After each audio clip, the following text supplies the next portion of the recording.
Necessidade de capital de giro é o quanto a empresa precisa colocar de dinheiro no seu caixa para girar a operação.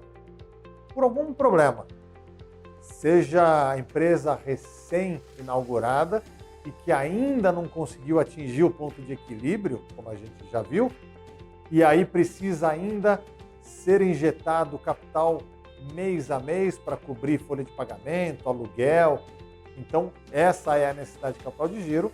Ou a empresa que tem algum outro problema, mas que sempre acaba ocasionando a falta de dinheiro no caixa. Eu queria trazer para vocês aqui um slide que mostra para a gente a série histórica do PIB brasileiro. O PIB é o Produto Interno Bruto brasileiro e ele traz uma série aí desde 1962 até os tempos atuais, ano a ano, onde a gente tem o quanto a economia cresceu. O Produto Interno Bruto é o quanto a economia, na média, cresceu. Agricultura, serviço, indústria, comércio, está todo mundo aí nessa conta.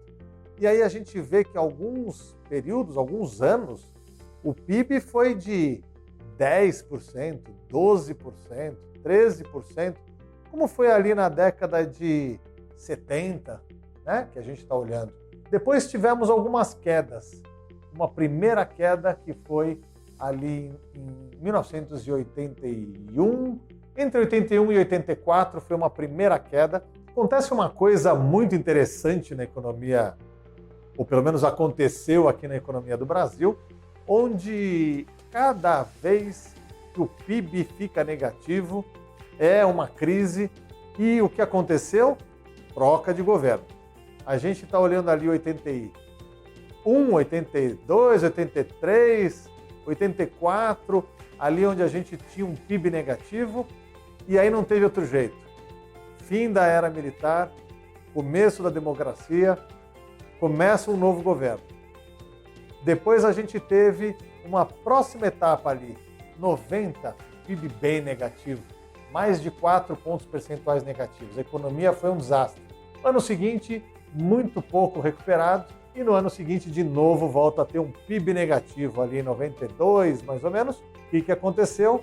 Impeachment do Collor, troca de governo, e aí a gente veio com mais aí uns 15 anos, 20 anos mais ou menos bem, até que a gente de novo em 2015, 2016 voltou a ter um PIB negativo, alguma coisa próxima de 3,5%, 3,6% cada um desses anos.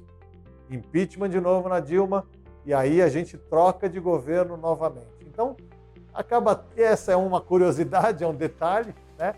Onde é difícil de segurar um governo não desempenhando, né? A economia não desempenhando, patinando, e a gente então teve outros períodos, outros anos onde a economia cresceu. Uma coisa que é importante a gente ter em mente é de que cada vez que a gente chegou a ter um PIB positivo, como foi cada uma dessas barrinhas esverdeadas, azuladas, enfim, a gente consegue absorver as pessoas que estão no mercado de trabalho.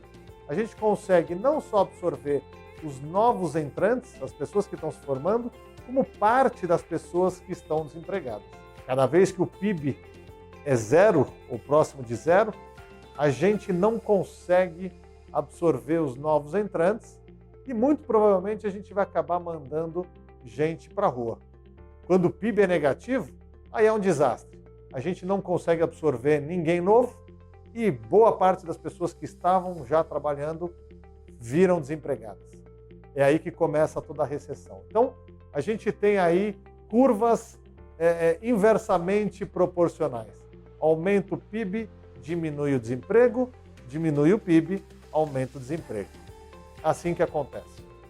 Um fato curioso, um fato bastante curioso, é que mesmo olhando para esse gráfico e olhando que o PIB de 2000 até 2008, ele cresceu todos os anos.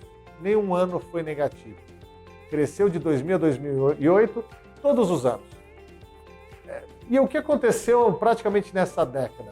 praticamente metade das micro e pequenas empresas quebraram, mesmo com a economia crescendo. Quebraram até o 5º ano de vida, mesmo com a economia crescendo.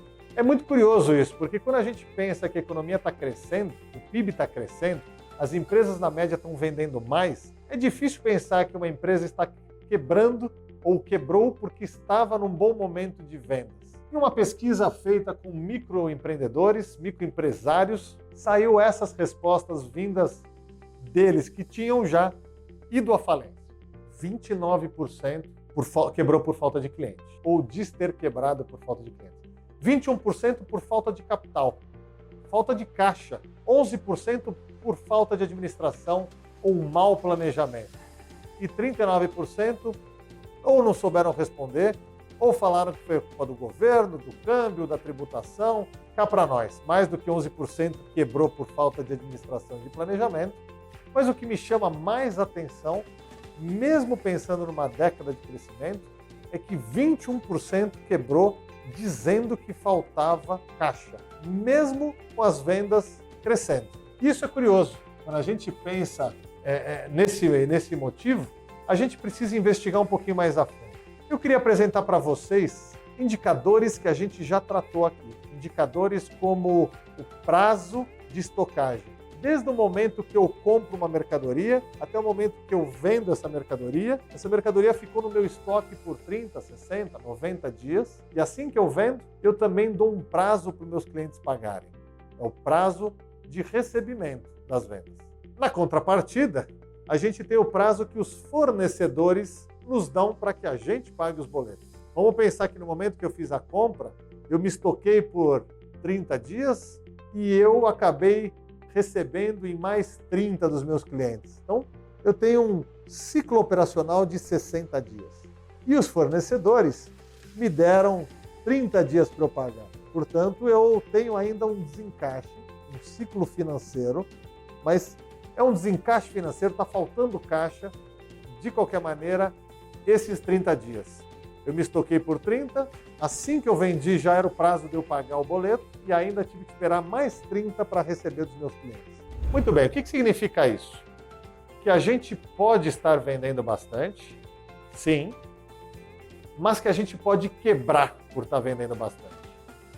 Por que isso? Porque a gente pode estar comprando muita mercadoria, chegando no momento de vencimento do boleto, onde eu preciso pagar um boleto muito alto e eu ainda nem consegui vender essa mercadoria. Ou eu até já vendi, mas ainda não deu tempo de eu receber.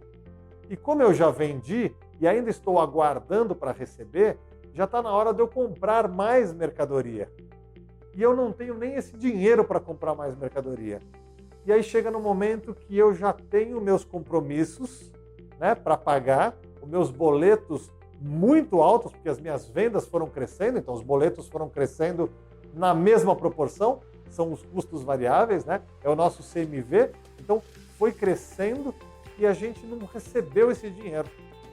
Então, se a gente tiver uma inadimplência, ou se a gente tiver que antecipar os recebíveis e tem juro, eu perco dinheiro com isso, a gente tem um problema sério que vai faltar caixa para eu cumprir com os meus compromissos. Isso mostra como uma empresa pode quebrar crescendo. E quebra mesmo. Eu não estou dizendo aqui que não é para crescer. Márcio, você falou então que não é para crescer. Não, não. É para crescer, mas crescer sem esse descasamento. Sem ter um prazo de estocagem e de recebimento dos clientes tão maior do que o prazo que eu tenho que pagar os meus boletos. Tentar negociar para que esses prazos sejam casados, sejam parecidos. Caso isso seja impossível, que eu cresça, mantenha um patamar para receber dos clientes, para daí crescer de novo, para conseguir receber dos clientes, para daí crescer de novo. Quem cresce muito rápido, num primeiro momento fica super feliz porque está crescendo, está vendendo, mas se tiver o descasamento, não aguenta. Vai chegar um momento que você entra em cheque especial, você entra em capital de giro de banco, você bota mais dinheiro, aporta mais dinheiro na empresa, busca sócios capitalistas, vai se endividando até um ponto que você não tem mais resultado na empresa, não tem mais de onde buscar crédito e é nesse momento crescendo que você quebra a empresa.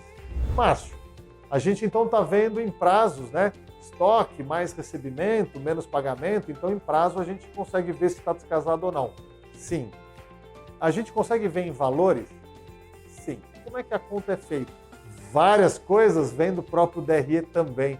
Olha a importância. Se a gente pensar que os clientes, o prazo de recebimento, a gente chamar de A, o prazo de estocagem de B e o prazo de pagamento, a parte vermelhinha de baixo, de C, a gente vai fazer a conta agora dessa mesma maneira. Então, o A, como a gente falou, era o prazo de recebimento dos clientes, né? O prazo de recebimento das vendas. Então, a gente vai buscar, para a gente ver o ano, quanto de capital de giro eu preciso no ano, a gente vai lá no DRE e busca o faturamento. Meu faturamento anual, dividido por 360 dias, então eu tenho o faturamento médio diário, 360 dias e não 365, porque é uma convenção. Os bancos trabalham 360 dias o nosso dinheiro. Não trabalham no Natal, não trabalham no Réveillon, não trabalham na terça de Carnaval. Tem 5 dias que não é trabalhado esse dinheiro. Então, pega-se o faturamento anual da empresa, divide por 360 para você chegar no faturamento diário e multiplica pelo prazo médio de recebimento das vendas. Esse prazo médio é uma média ponderada, porque tem venda que eu faço à vista, 0 o prazo. Venda que eu faço no débito, prazo de 1 dia. Venda que eu faço no crédito em uma vez, prazo de 31 dias. Prazo que eu faço em 3 vezes, 30, 60, 90, prazo de 60 dias. Prazo que eu faço em 6 vezes no cartão, prazo médio de 90 dias. Então, é uma média ponderada de tudo que eu vendo, né? Na sua forma de recebimento, a gente chega nesse prazo médio de recebimento das vendas. Então, de novo, faturamento anual, bruto, dividido por 360, esse número multiplica pelo prazo médio de recebimento das vendas. Vamos para a parte B, que aí é o estoque. Eu vou lá e pego do meu DRE, o CMV, o custo da mercadoria vendida por 360, vezes o prazo médio de renovação dos estoques, ou de reposição dos estoques. É a mesma coisa. É o quanto de estoque vai me durar em quantos dias de vendas. Aquele estoque que eu tenho, quantos dias de vendas vão me durar. A parte de baixo, então, agora, fornecedores. Eu vou lá, não é mais no DRE, eu pego boletos. O que eu paguei para fornecedores por 360 vezes o prazo médio de pagamento das compras. Então, tem fornecedor que eu pago à vista, tem fornecedor que me dá 15 dias, tem fornecedor que me dá 28, me dá 42, me dá prazo médio, ponderado. Então, eu vou lá, pego o valor total das duplicatas, dos boletos que eu paguei, divido por 360, vezes o prazo médio de pagamento das compras.